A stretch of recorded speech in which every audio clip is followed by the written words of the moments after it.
मैं तो फिल्म बनाने वालों से सिर्फ इतना जानना चाहता हूँ, क्या ये डॉक्यूमेंट्री है या क्या ये कमर्शियल फिल्म है। अगर ये डॉक्यूमेंट्री है तो फिर हम मान के चलेंगे कि इसमें जो आपने दिखाया सही दिखाया, लेकिन फिल्म बनाने वाले भी कहते हैं कि it is based on reality but it is not a documentary. उसमें तरह तरह के झूठ दिखाए गए हैं, बिलखसूस उस वक्त की हुकूमत के बारे में।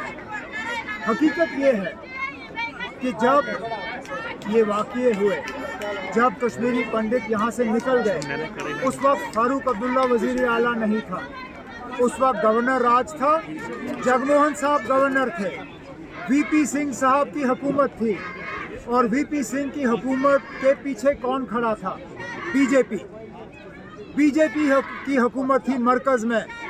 जब कश्मीरी पंडित यहाँ से चले गए तो ये क्यों नहीं दिखाते हो आप पिक्चर में? फारूक अब्दुल्ला को तो आप दिखाते हो, लेकिन वीपी सिंह के पीछे बीजेपी को क्यों नहीं दिखाते?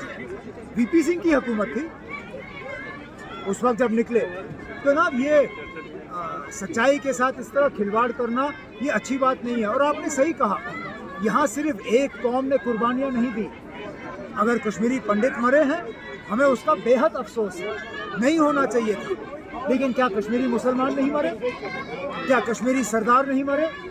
अगर यहाँ लोग घर से निकल गए, बेघर हुए, तो उसमें सब मज़हब के लोग शामिल हैं। मुसलमानों ने भी अपनी मकानें छोड़ के, कश्मीर छोड़ के, कुछ तो अभी तक वापस नहीं आए। हमारे सिख भाई बहन वो भी छोड़ के गए, हमारे कश्मीरी पंडित भाई बहन भी छोड़ के गए। हमें इस बात का अफसोस है और हम कहते हैं ना, माहौल ऐसा बनना चाहिए कि ये वापस आएँ। लेकिन मुझे नहीं लगता है कि वो जो लोग ये पिक्चर बना रहे हैं वो इन लोगों की वापसी चाहते हैं। शायद इस पिक्चर से वो चाहते हैं कि ये लोग हमेशा के लिए बाहर रहें। लेकिन हमारी जब तक नेशनल कॉन्फ्रेंस है, हम उस शेर कश्मीर के सिपाही हैं, वर्कर हैं, जिन्होंने हमें ये नारा दिया, शेर कश्मीर का क्या इरशाद, हिंदू मुस्लिम सिख इत्तेहाद। हम उस बात पे कायम हैं और उस जम्मू कश्मीर को हम दोबारा कायम देखना चाहते हैं। उमर साहब, इलेक्शन कमिश्नर कहा है कि 6 मई तक हदबंदी कमीशन का अमल मुकम्मल किया जाएगा, उसके बाद इलेक्शन हो जाएंगे। क्या आपको लग रहा है कि कश्मीर में यानी कि स्टेटहुड ना होने की वजह से भी इलेक्शन नहीं हो सकते हैं? देखना, मुझे नहीं पता। इलेक्शन करने का फैसला इलेक्शन कमीशन का होगा। सियासी पार्टियों का फैसला होता है इलेक्शन लड़ना या ना लड़ना। इलेक्शन कमीशन को अपना फैसला करने दीजिए, उसके बाद हम अपना कर लेंगे। उमर साहब, ये बताइए, 2019 के बाद पहली बार ऐसी रैली देखने को मिली, क्योंकि हम भी 4-5 साल से अभी है यहाँ पे, लेकिन पहली बार ऐसी रैली देखने को मिली। क्या कहाँ पे आप नेशनल कॉन्फ्रेंस को पा रहे हो? नेशनल कॉन्फ्रेंस अभी आप देखिए ना, मैं ज़्यादा कुछ कहना नहीं चाहूँगा क्योंकि फिर खामखा मेरे वर्करों को तंग करना शुरू करेंगे। हम अपनी जगह कायम हैं। हम यहाँ जम्मू कश्मीर के लोगों के लिए अपनी आवाज़ जो है वो बुलंद कर रहे हैं।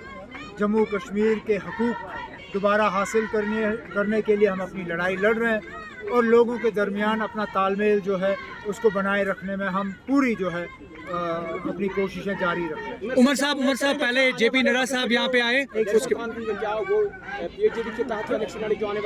अब ये सवाल पीएचडी का है, आप पीएचडी के लीडरों से उमर साहब पहले जेपी नड्डा आए, कल अमित शाह जी आ रहे हैं, उसके बाद प्राइम मिनिस्टर आ रहे हैं, तो ये समझा जा रहा है कि शायद ये एक पॉलिटिकल कैंपेन हो सकती है, इंतखाबात शायद जल्द ही अमल में लाए जा सकते हैं। मुबारक है ना, आना चाहिए उनको। यहाँ आके आम लोगों से सुने तो शायद असलियत का उनको थोड़ा सा पता चल जाएगा। सियासी माहौल तो गरमाया जा रहा है, किस मकसद से गरमाया जा रहा है वो मैं कह नहीं सकता हूँ।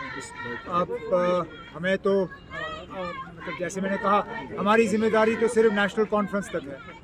मेरी कोशिश और मेरे साथियों की कोशिश यही रहेगी कि हम जमात को मजबूत करें। बाकी वज़ीर आज़म साहब यहाँ आके क्या कहेंगे, क्या करेंगे, या अमित शाह साहब क्या करेंगे, उस पर हम नज़र लगाए हुए बैठे हैं। शुक्रिया sir, thank you sir, thank you.